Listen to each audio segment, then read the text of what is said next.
نحمده ونصلي على رسوله الكريم اما بعد فاعوذ بالله من الشيطان الرجيم بسم الله الرحمن الرحيم رب اشرح لي صدري ويسر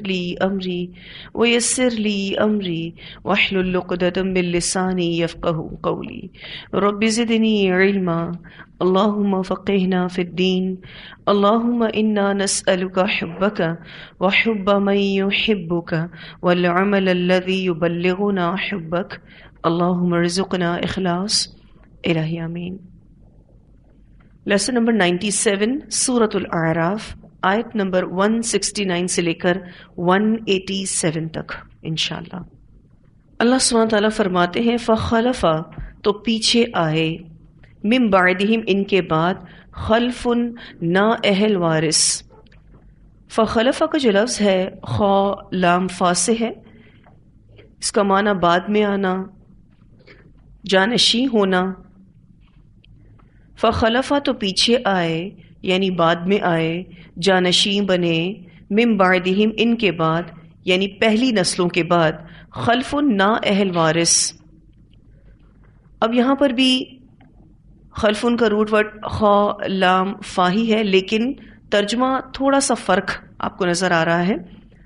خلف لام پر زبر کے ساتھ اچھے جانشین، صالح اولاد، اچھی اولاد کو کہتے ہیں، اور خلف لام پر سکون کے ساتھ نالائق اولاد کو، نااہل اولاد کو، برے جانشین کو کہتے ہیں۔ تو آپ دیکھ رہے ہیں کہ آیت کی ابتدا میں فخلف آیا ہے، تو معنی کیا ہے؟ اچھے جانشین، اچھے لوگ تھے، اور ان اچھے لوگوں کے بعد کون آئے؟ برے لوگ۔ فخلف من بعدہم خلف، تو پیچھے آئے ان کے بعد نا اہل وارث۔ ورثو، جو وارث ہوئے، الکتابہ، کتاب کے۔ ورثو کا لفظ واو را سا سے ہے۔ وراثت یا ورثہ وہ چیز ہے جو کسی شخص کے مرنے کے بعد زندوں کو ملے، تو یہ لوگ کتاب کے وارث بنائے گئے۔ مراد اس سے علماء بھی ہیں اور عوام بھی ہیں۔ یأخذون، وہ لے لیتے ہیں، عرض مال، ھذا الادنی، اس حقیر دنیا کے۔ عرض کا جو لفظ ہے عین را ضاد سے ہے، وقتی سامان کو کہتے ہیں، یعنی ایسا سامان جس کو کوئی ثبات نہیں، یعنی وہ باقی نہیں رہے گا، مراد دنیاوی ساز و سامان ہے۔ یہ بات آگے بھی واضح ہو رہی ہے ان الفاظوں کے ساتھ، ھذا الادنی، اس حقیر دنیا کے۔ یہ لفظ ادنا دنو سے ہے، اس کا معنی ہوتا ہے قریب۔ اس کو یعنی دنیا کو قریب اس لیے کہتے ہیں کہ یہ آخرت کے مقابلے میں قریب ہے، تو یہ قریب کا مال حاصل کرتے ہیں، یعنی دنیا کا مال حاصل کرتے ہیں۔ یا پھر یہ لفظ ادنا دناءتن سے ہے، جس سے مراد حقیر گرا پڑا مال، اور اس سے بھی پھر دنیا ہی مراد ہے، کیونکہ اللہ کے نزدیک اس دنیا کی ویلیو مچھر کے پر کے برابر بھی نہیں۔ یأخذون عرض ھذا الادنی، وہ لے لیتے ہیں، یعنی وہ علماء لے لیتے ہیں یا عوام لے لیتی ہے، مال اس حقیر دنیا کے۔ کس کے بدلے لے رہے ہیں؟ کتاب کے بدلے۔ حالانکہ یہ کتاب کے وارث بنائے گئے تھے، لیکن اس وراثت کا انہوں نے حق ادا نہیں کیا، اور اس کے بدلے انہوں نے اس حقیر دنیا کو ویلیو کیا۔ وَيَقُولُونَ، اور وہ کہتے ہیں، سَيُغْفَرُ لَنَا، ان قریب بخش دیا جائے گا ہم کو، یعنی طالب دنیا ہونے کے باوجود مغفرت کی امید رکھتے ہیں۔ جیسے آج کل مسلمانوں کا بھی یہی حال ہے، کرنا کرانا کچھ نہیں، دین پر عمل کرنا کچھ نہیں، لیکن یہ عقیدہ رکھتے ہیں کہ ہم ضرور بخشے جائیں گے، اللہ ہمیں ضرور معاف کرے گا۔ تو آیت کے اس حصے سے ان کتاب کے وارثین کا دنیا کے مال و متاع کے ساتھ حریص ہونا واضح کیا گیا ہے، اور پھر اس کے بعد یہ بھی بتایا گیا کہ یہ طالب دنیا ہونے کے باوجود مغفرت کی امید رکھتے ہیں۔ وَيَقُولُونَ سَيُغْفَرُ لَنَا وَإِن يَأْتِهِمْ، اور اگر آئے ان کے پاس عَرَضٌ مال مِثْلُهُ اسی کی مانند يَأْخُذُوهُ وہ لے لیں گے اس کو، مزید دنیا سمیٹنے کا موقع ملے تو فوراً پہنچیں گے۔ علم کیا نہیں یؤخذ لیا گیا علیہم ان سے میثاق پکا عہد الکتابی کتاب میں، کیا ان سے ان کی کتاب میں پکا عہد نہیں لیا گیا؟ اور وہ عہد کیا ہے؟ ان یہ کہ لا نہیں یقولو وہ کہیں گے علی اللہ اللہ پر الا الحق سوائے حق کے۔ ان سے ان کی کتاب میں یہ وعدہ لیا گیا تھا کہ یہ اللہ پر جو بھی بات کریں گے سچ بات کریں گے، حق بات کریں گے، لیکن انہوں نے اللہ پر جھوٹی باتیں منسوب کی۔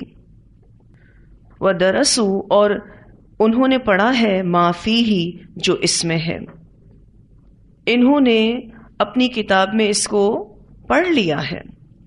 درسو کے یہاں دو معنی کیے گئے ہیں، ایک معنی پڑھنا پڑھانا اور دوسرا معنی مٹانا بھلا دینا۔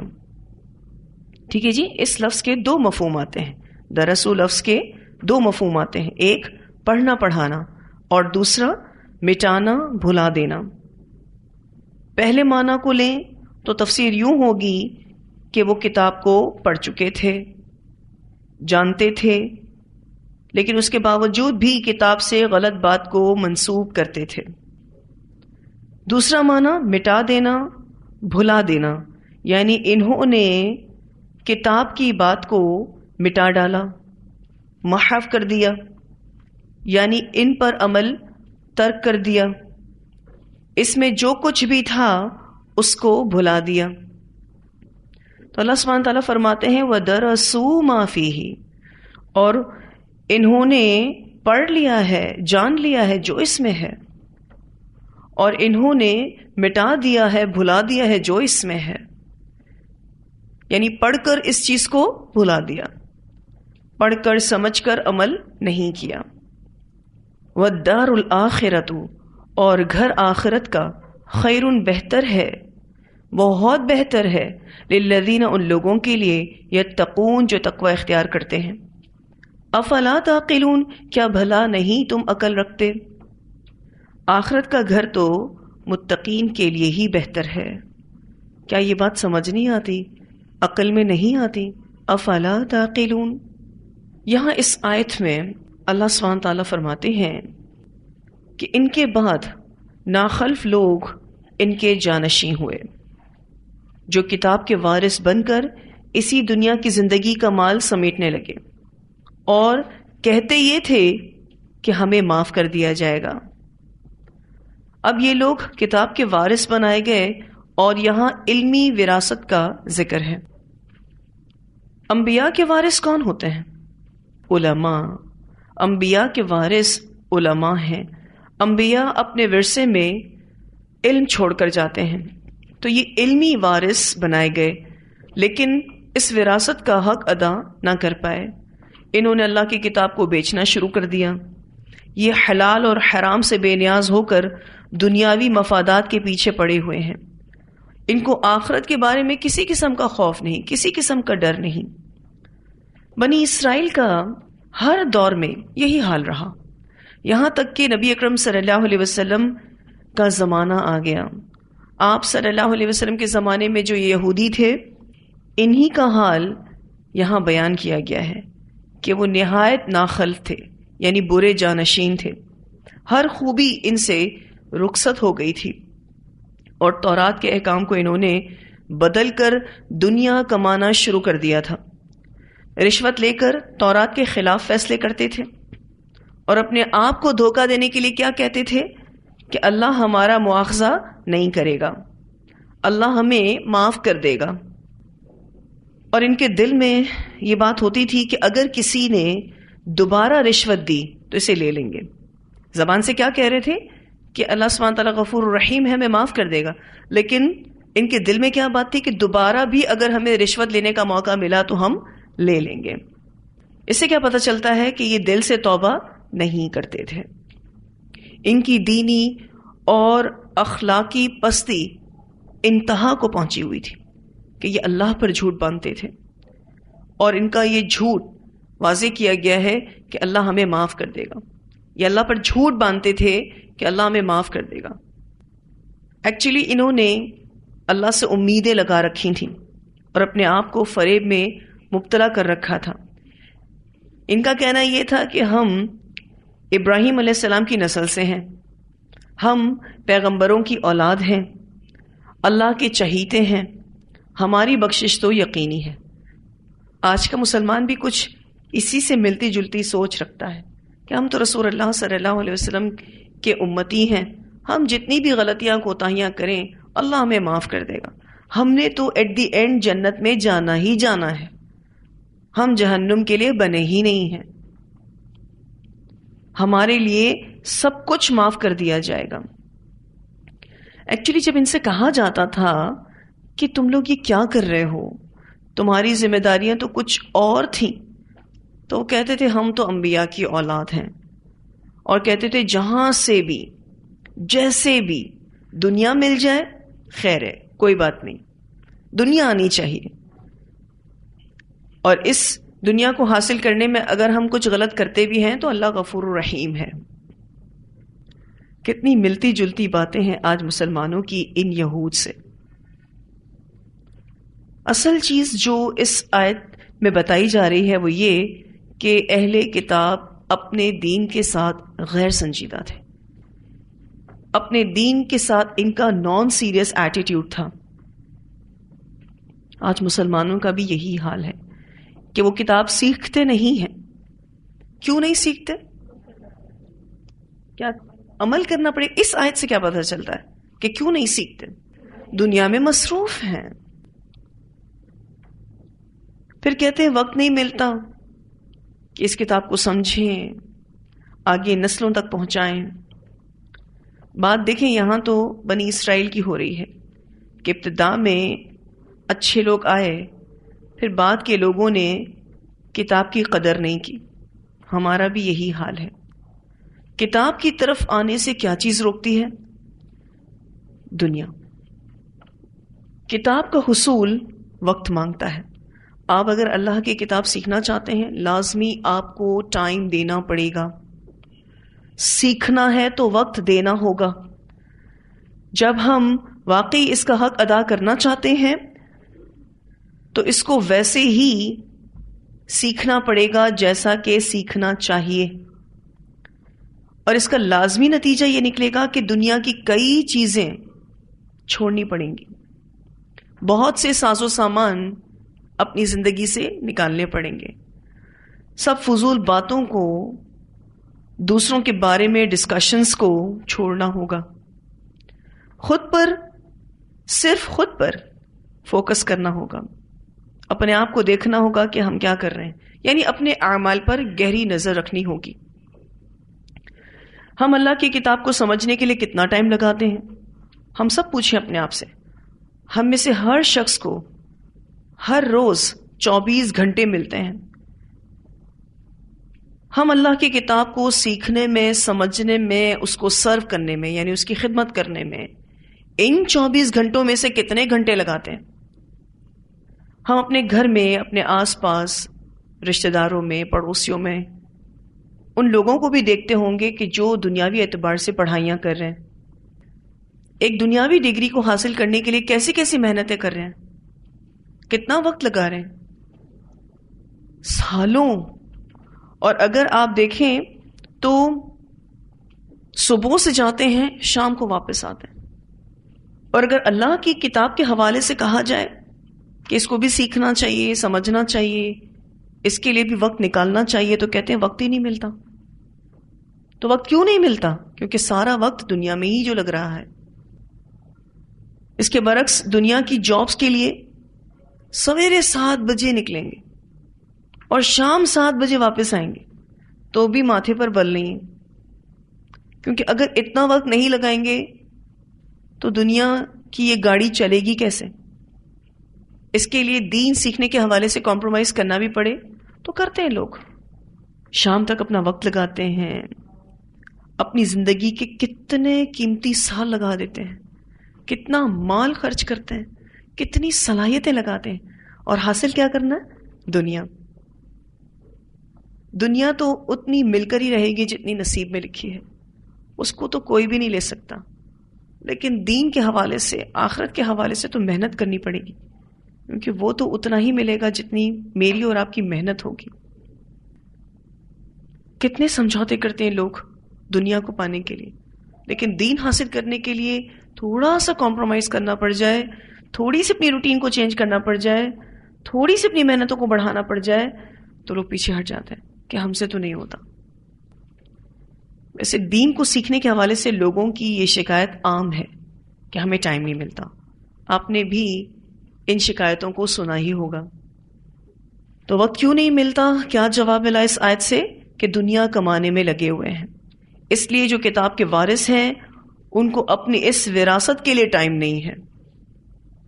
اب اگر کوئی شخص مر جاتا ہے، اس کی وراثت اس کے بچوں میں تقسیم ہوتی ہے. کوئی بچہ اس کا صحیح استعمال کرتا ہے اور کوئی بچہ اس کا غلط استعمال کرتا ہے. تو جو اچھا استعمال کر رہا ہے وہ اچھا وارث ہے، اچھا جانشین ہے، اور جو برا استعمال کر رہا ہے وہ نااہل وارث ہے، برا جانشین ہے. بالکل اسی طرح سے کتاب کے بھی وارثین ہیں، کچھ اچھے ہیں کچھ برے ہیں، لیکن زیادہ کون ہیں؟ برے، جو اللہ کی کتاب کو بیچ دیتے ہیں. اور اگر ہم اپنی بات کریں تو ہم اللہ کی کتاب کے ساتھ جو بھی کمپرومائزز کرتے ہیں وہ بھی کتاب کو بیچنے ہی کے برابر ہے. دنیا کے حقیر فائدوں کے لیے دین کے ساتھ سمجھوتے کرتے ہیں. پھر اللہ تعالیٰ فرماتے ہیں کہ کیا ان سے کتاب کی نسبت عہد نہیں لیا گیا تھا کہ اللہ پر سچ کے سوا اور کچھ نہیں کہیں گے؟ ان سے تورات میں وعدہ لیا گیا تھا کہ وہ لوگوں کے سامنے حق بیان کریں گے، اسے چھپائیں گے نہیں.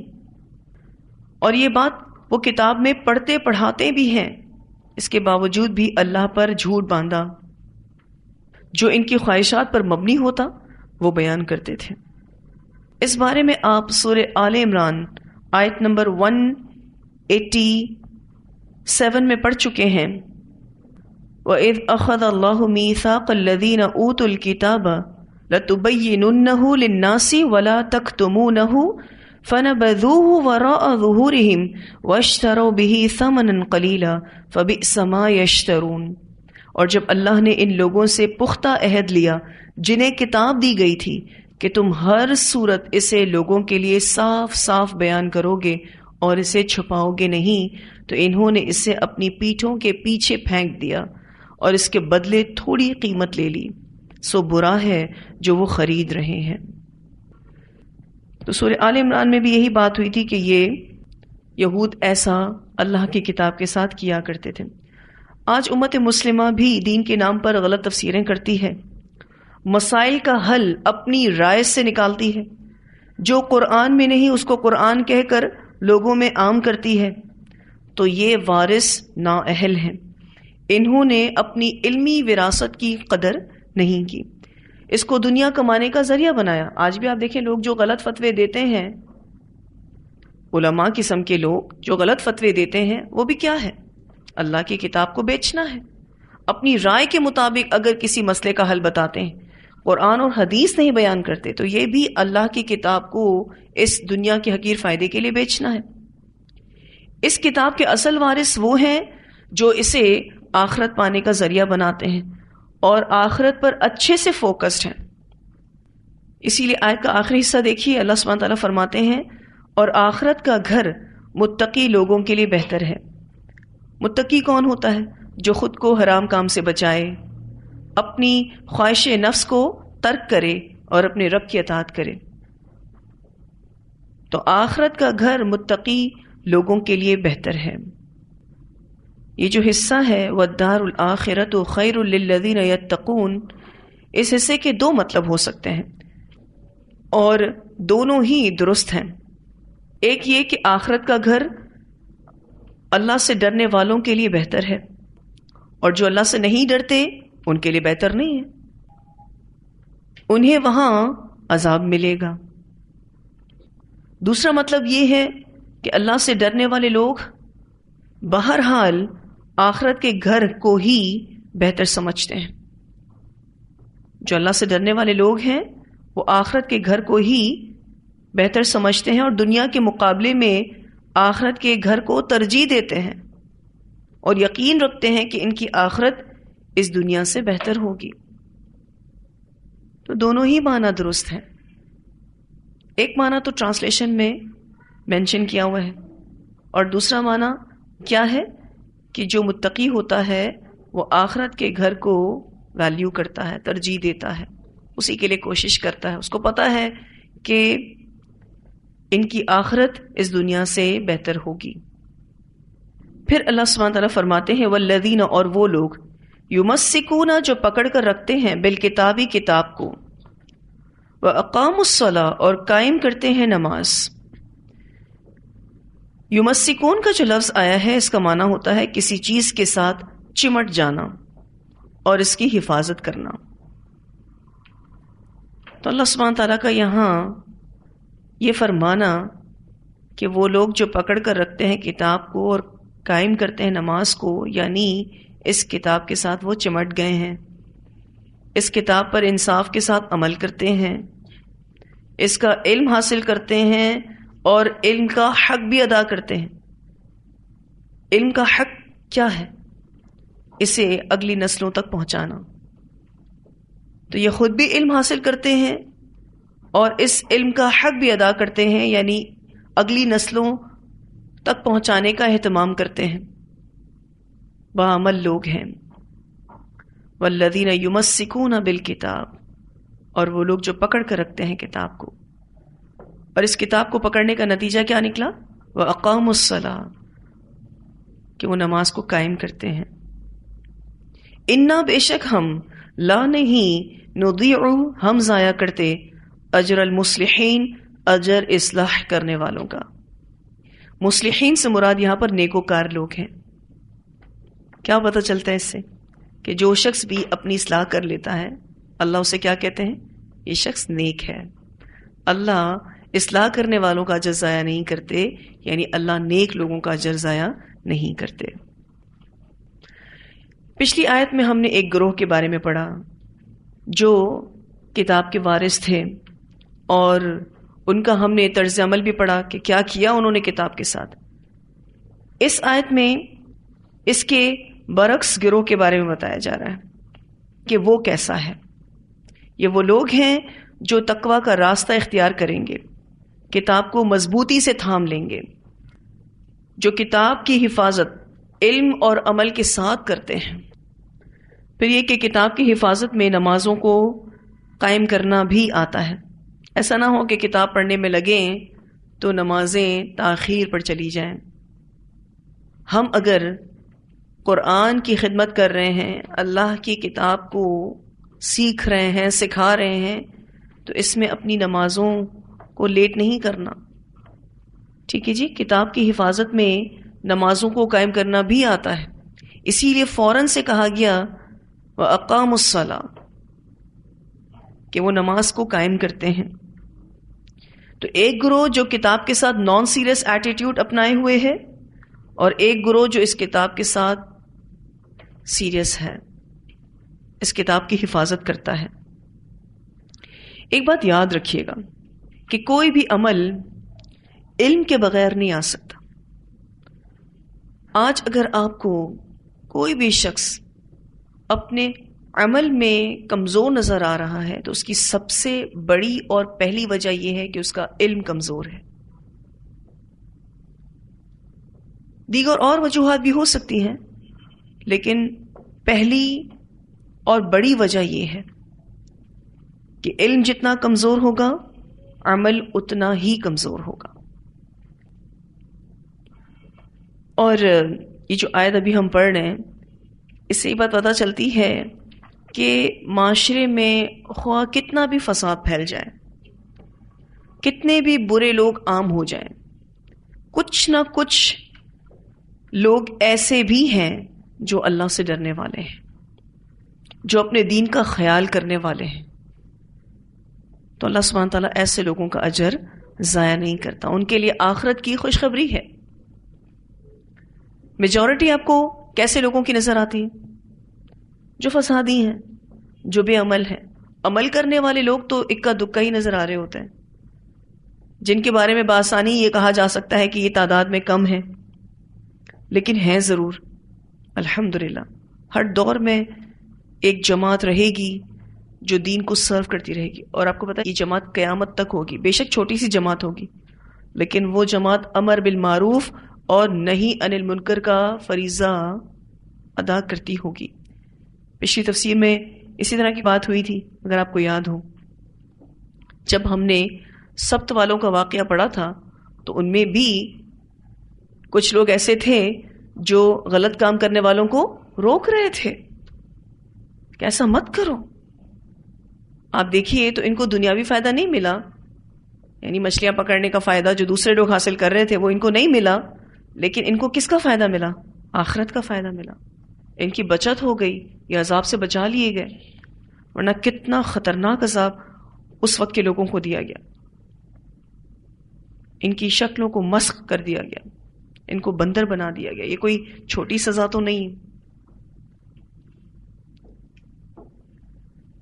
تو کچھ لوگ ایسے رہیں گے جو یمسکون بالکتاب کرتے ہوں گے، اللہم اجعلنا منہم، اللہ ہمیں لوگوں میں شامل کرے، واقاموا الصلاۃ، اور نماز کو قائم کرتے ہوں گے۔ ان کی جو ٹاپ پرائیورٹی ہوگی وہ نماز ہوگی، نماز کو بڑا ویلیو کرتے ہوں گے، کیونکہ اللہ کی عبادت میں سب سے پہلا حق نماز ہے۔ تو اللہ سبحانہ تعالیٰ ایسے نیک لوگوں کا اجر ضائع نہیں کرتا۔ پھر اللہ سبحانہ تعالیٰ فرماتے ہیں وَإِذْ، اور جب نَتَقْنَا الْجَبَلَ، ہم نے اٹھایا پہاڑ کو۔ نتقنا کا جو لفظ ہے نون تا قوف سے ہے، مانا کسی چیز کو جھٹکنا، اس طرح زور سے جھنجھوڑنا تاکہ وہ چیز ڈھیلی ہو جائے، اکھیڑنا یا پھر ہلا دینا، یہ بھی اس کا معنی ہے۔ وَإِذْ نَتَقْنَا الْجَبَلَ، اور جب ہم نے اٹھایا پہاڑ کو، فوقہم، ان کے اوپر، کن کے اوپر؟ بنی اسرائیل کے اوپر، کأنہ، گویا کہ وہ، ذلتن، ایک سائبان ہے۔ ذلتن بادل کو کہتے ہیں، سائبان کو کہتے ہیں۔ بنی اسرائیل پر جو پہاڑ لا کھڑا کیا گیا تھا وہ چھتری نما تھا، یعنی اس کو ہم یوں کہہ سکتے ہیں کہ بالکل امبریلا کی طرح ان کے سر کے اوپر کھڑا کر دیا گیا تھا۔ کبھی آپ نے اپنے ہاتھ میں امبریلا لی ہو بارش سے بچنے کے لیے، دھوپ سے بچنے کے لیے، کتنا دور رکھتے ہیں امبریلا کو سر سے؟ بس اتنا سا دور، تھوڑا سا دور، بس یہ پہاڑ اتنا ہی دور تھا ان کے سروں سے۔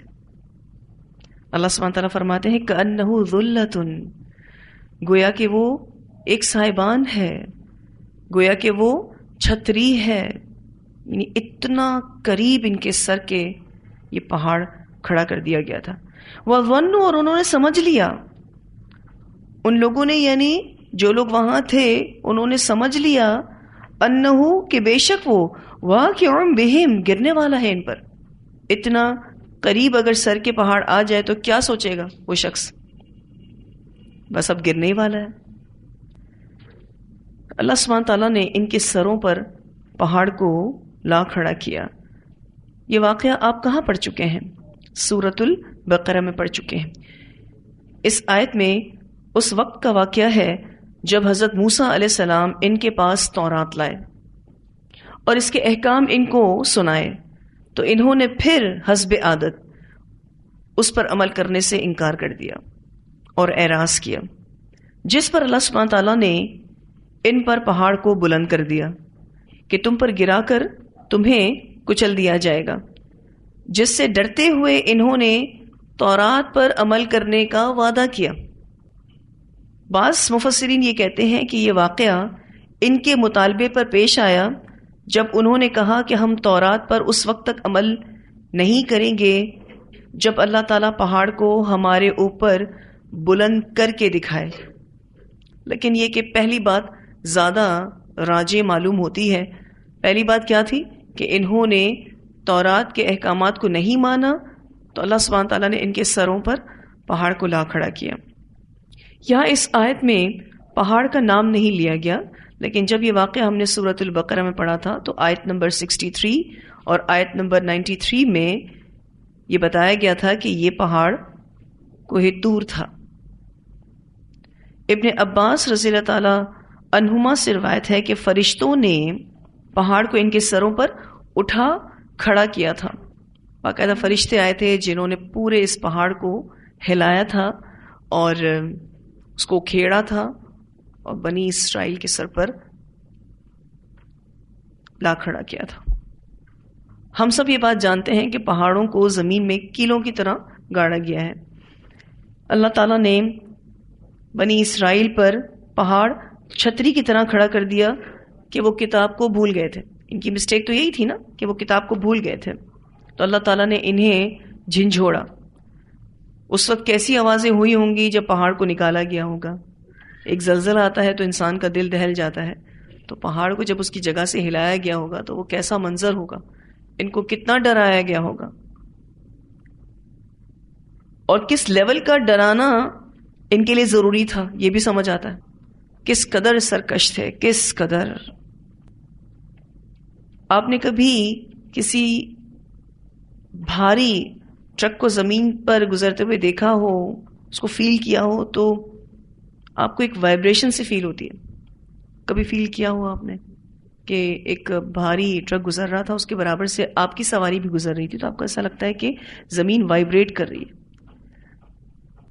تو کہاں اتنا بڑا پہاڑ اکھیڑا گیا تھا اور ان کے سر پر لا کھڑا کیا گیا تھا، اور چھتری کی طرح، یعنی اتنا کلوز.